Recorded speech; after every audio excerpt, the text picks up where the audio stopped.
بسم اللہ الرحمن الرحیم۔ السلام علیکم پیارے ناظرین، امید کرتا ہوں آپ سب ٹھیک ٹھاک ہوں گے۔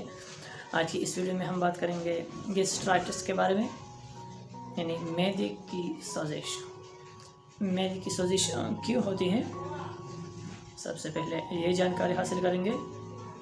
اگر آپ زیادہ چٹپٹی چیزیں یا آپ زیادہ درد کی دوائیاں جیسے ڈائکلوپینک سوڈیم اس کے ساتھ بروپین کا زیادہ استعمال کرتے ہیں اور ڈسپرین کا استعمال زیادہ کرتے ہیں تو معدے کی سوزش آپ کو آ سکتی ہے۔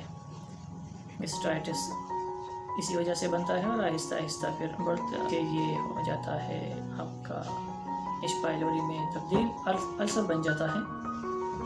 تو پھر جب السر بن جاتا ہے تو اصل تکلیف تو وہ ہوتی ہے معدے میں زخم کی وجہ سے درد ایسا ہونے لگتا ہے کہ پھر آپ کو صحیح طریقے سے نیند بھی نہیں آتی۔ اچھا چلو بات کریں گے گیسٹرائٹس کے بارے میں۔ تو الکوہلک گیسٹرائٹس جو بن جاتا ہے وہ بھی زیادہ الکوہل پینے کی وجہ سے ہوتی ہے، یا اگر آپ کو بہت زیادہ سٹریس ہے، گھر میں کوئی پریشانی چل رہی ہو بہت عرصے سے، تو پھر بھی آپ کو یہ مسئلہ درپیش آ سکتا ہے۔ اچھا ان سب کے علاوہ ایچ پائلوری کی وجہ سے بھی گیسٹرائٹس بن جاتا ہے۔ پھر اس کے لیے ہم ایچ پائلوری کا ٹیسٹ کرتے ہیں، اس میں پتہ چلتا ہے کہ ایچ پائلوری کی جراثیم آپ کے معدے میں موجود ہے یا نہیں۔ پھر اس حساب سے آپ کے معدے کا جو مسئلہ ہے اس کا علاج کیا جائے گا۔ لیکن جنرل ٹریٹمنٹ سے پہلے ہم کلینکل فیوچرز بتاتے چلے کہ اس میں سب سے پہلے آئے گا آپ کا ہارٹ برن، جیسے سینے کی جلن یا معدے کی جلن اس کو کہتے ہیں۔ سینے کی جلن دراصل میں آپ کی معدے سے جو نالی نکلتی ہے یا سینے میں جو اس کو ہم کہتے ہیں خوراک کی نالی، تو اسی کا جلنا تیزابی ہے، تو اس میں واپس اوپر کی طرف آتی ہے تو ایسا لگتا ہے کہ میرا سینہ یا دل جل رہا ہے۔ اس کے ساتھ ساتھ آپ کو متلی کی سی کیفیت اور ہر وقت آپ کا دل بڑا رہتا ہے، تو وہ بھی ایک خاص نشانی ہے۔ پھر اگر زیادہ بڑھ جائے تو پھر ایپیگیسٹرک جہاں سے نالی شروع ہو جاتی ہے اور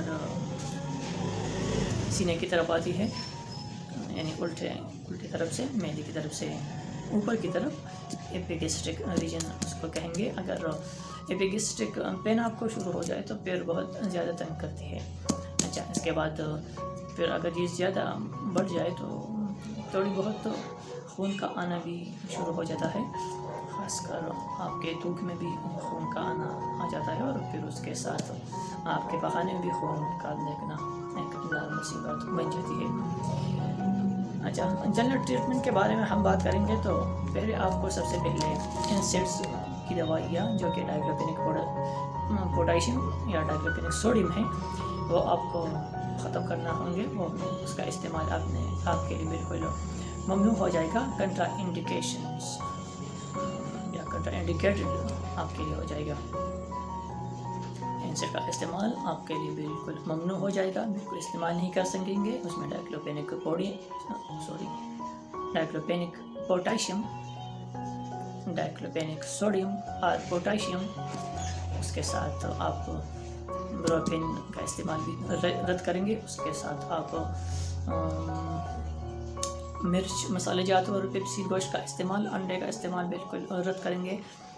اچھا اب دوائیوں کی طرف آتے ہیں تو اس میں آپ استعمال کریں گے سب سے پہلے امیپرازول جو کہ H2 بلاکر ہیں 20 mg اوڈی، اور اگر آپ کی عمر زیادہ ہے تو آپ 40 mg تک بھی استعمال کر سکتے ہیں۔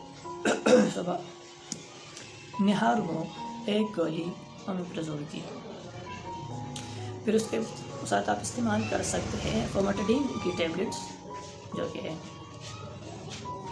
مارکیٹ میں آسانی آپ کو مل جائیں گی، یا سیماٹڈین کی گولیاں وہ بھی آسانی سے مل جاتی ہیں، اس کا استعمال کیے جائیں گے۔ اگر آپ کو درد ہو رہا تو اس کے ساتھ آپ انڈرال 10 mg کا استعمال بھی کر سکتے ہیں، تاکہ جو کہ پورٹل پریشر ہے نا، جو کہ مین خون کی نالی ہے، اس کا وہاں سے معدے کی طرف ہو جاتا ہے، اس کا پریشر کم ہو جائے گا تو آپ کو پین میں آرام محسوس ہوگی۔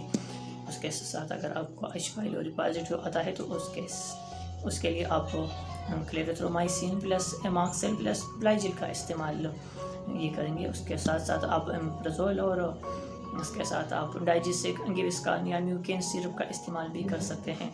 میوکین is my best choice for stomach pain, بہت ہی زبردست قسم کی دوا ہے، اس میں موجود ہوتا ہے جو کہ آپ کے معدے کو تھوڑی سی انسٹیسٹک بناتا ہے، اس کو نشہ دلاتا ہے، تو آپ کے پیٹ کا درد، معدے کا درد کم ہوتا ہے، پھر وہ ہلکا محسوس کریں گے۔